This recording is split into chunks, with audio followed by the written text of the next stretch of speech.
Hello, and thank you for watching. Today we'll be going over a couple of terms so we know exactly what we're talking about moving down the line and we're not confused just because of basic terminology. A lot of it is just as it sounds. For example, subject property. It's the subject. It's what we will be analyzing. It's what we will be discussing. It's the main idea, the subject.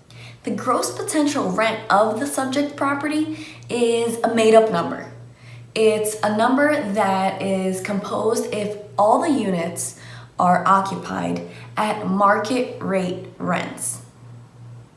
The gross potential income includes the gross potential rent, and it includes as if all the fees are being collected to its maximum. So let's say if there are pet fees, that all the units are being collected on pet fees, that if there is parking fees, that everything is being collected in parking, if there is laundry, or any and all fees are being collected at its maximum. So it's gross potential rent, and gross potential income includes the rent plus other fees. The loss to lease is what you're receiving versus what the market rate is. For example, let's say you have a one-bedroom renting at $1,000, but in a similar property, similar unit, you could rent it out at $1,200 close by. So the market is $1,200, but you are receiving $1,000. The loss to lease is the difference, $200. You guys probably heard me speak about the NOI before, and that is the income minus the expenses. So the income generated from the rent and fees minus the expenses, the operating expenses. And the operating expenses is everything you need in order to run the property. It's just as it sounds, operating. So that would include payroll, maintenance, taxes, insurance, utilities, everything that you need to run the property. The profit and loss statement, also known as the P&L, or the trailing 12 months, is the net operating income month after month for the past year. The LOI is the letter of intent. And that's a non-binding agreement that a potential purchaser, would send to a potential seller that has a property that they're interested in with their proposed terms, and it's non-binding. Then if that gets accepted, then they would issue what's called a purchase and sale agreement, a PSA. And the difference between the two is that one is non-binding, the LOI, and one is a binding agreement and has finalized terms. After that phase and both parties have signed the PSA, we move on to the due diligence period. That's when you analyze the property and compare it to your previous assumptions. And you'll also have earnest money in escrow, which will let the seller know that you are serious about purchasing the property. Many times if a buyer discovers certain problems with the property during this due diligence phase, then the purchase and sale agreements and terms can be renegotiated either for price or terms. Equity investment is the initial upfront cost for acquiring the investment asset. And that can be the mortgage loan, the closing costs, the financing fees. Closing costs are just, professional fees, commissions. Financing fees is the fee for having provided the debt service, and is definitely not to be confused with the principal and interest pay down, because it doesn't apply to the loan. It's just a one-time fee. Now, many people do buy property with the intention of appreciation, and there are two kinds of appreciation. One is natural and one is forced. The natural appreciation is based off of supply and demand. The more demand there is for the property, the higher the price. The more supply there is in property, the lower the demand. So let's say you have a property that is 1 mile from the beach, and currently everyone is only interested on beachfront property. But soon enough, that supply will be limited because there will be a lot of people that already purchased on the beach. Now there is a demand for closer and closer beach properties. Now let's say that your property that was once valued, your single family home that was once valued at 300 is now valued at 500,000 because there are more and more people willing to pay for that property at that price. Supply and demand. Now, forced depreciation is something that you cause. For example, let's say that you put laundry in each of the units and now you demand a rent premium, which is the difference in rent for having provided an upgraded service. Once you put laundry units, let's say, and now you demand a rent premium of $150, $150 times all the units that you have, it will increase the NOI, the income minus the expenses.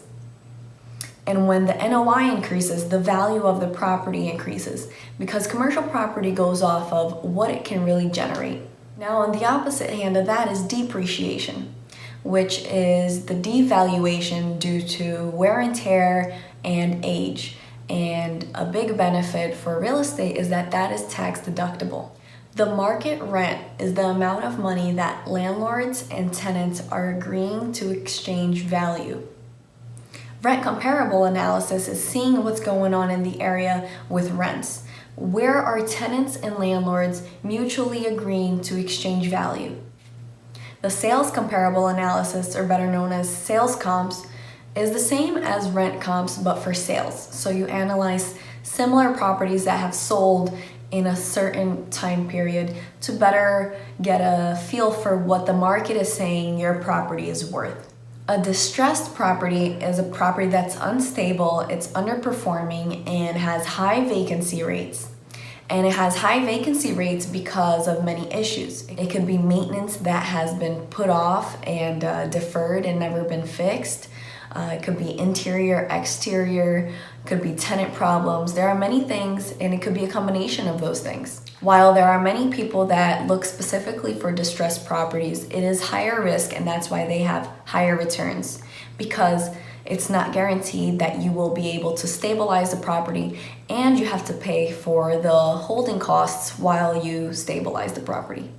A lot of bad debt can come from a distressed property, and that's not to be confused with what we previously spoke on bad debt in terms of bills. But in terms of real estate, bad debt is all the money that has been uncollected from people that have moved out, and now you bear these costs. It's bad debt. Underwriting is the financial evaluation. So that's when you calculate projected returns and the subject's value. The capitalization rate, or better known as the cap rate, is the rate of return you expect to generate. For example, if the NOI is 1 million and the value of the property is 10 million, then 10 million divided by 1 million is 10%. That's the cap. The break even is exactly as it sounds. There's no profits generated because the income that was generated was the exact same to cover the expenses, and that's the break-even point. The DSCR, the debt service coverage ratio, is the amount of income there is to cover the debt. For example, if the NOI is 1 million and the debt is 500,000, then 1 million divided by 500,000 is 2. That means that half the NOI is cash flow. Now, this number is very important to banks because they always want to see a number higher than 1.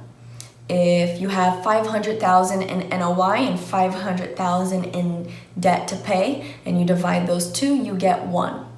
And that is very risky for them because that means any influx in income or expenses, you are at a risk of not paying the debt service. The loan to value is the percentage of the loan compared to the value of the asset. It's also known as LTV. For example, if you have a $7.5 million loan on a $10 million asset, then it's 75% LTV.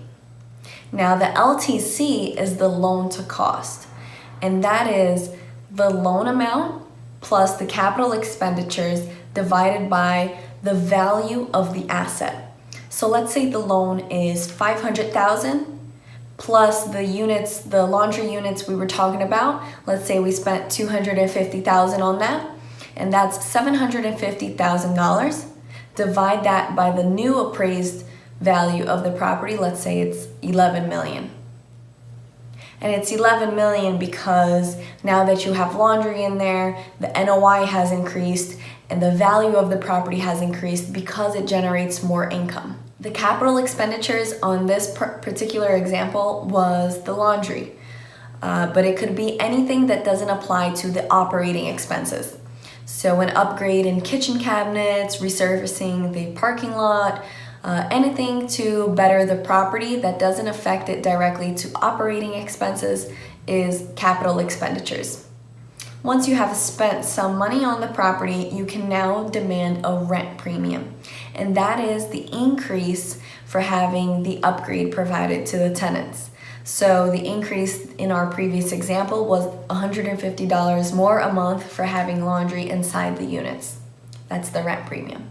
So the rent roll is a detailed document about the tenants and the units. It has everything about the unit type, if it's a 1 bedroom, 2 or 3, the square footage, the name of the tenant, the lease information of like when they start, when they end, how much is to be paid and when, how much they have paid, the down payment, and their balance.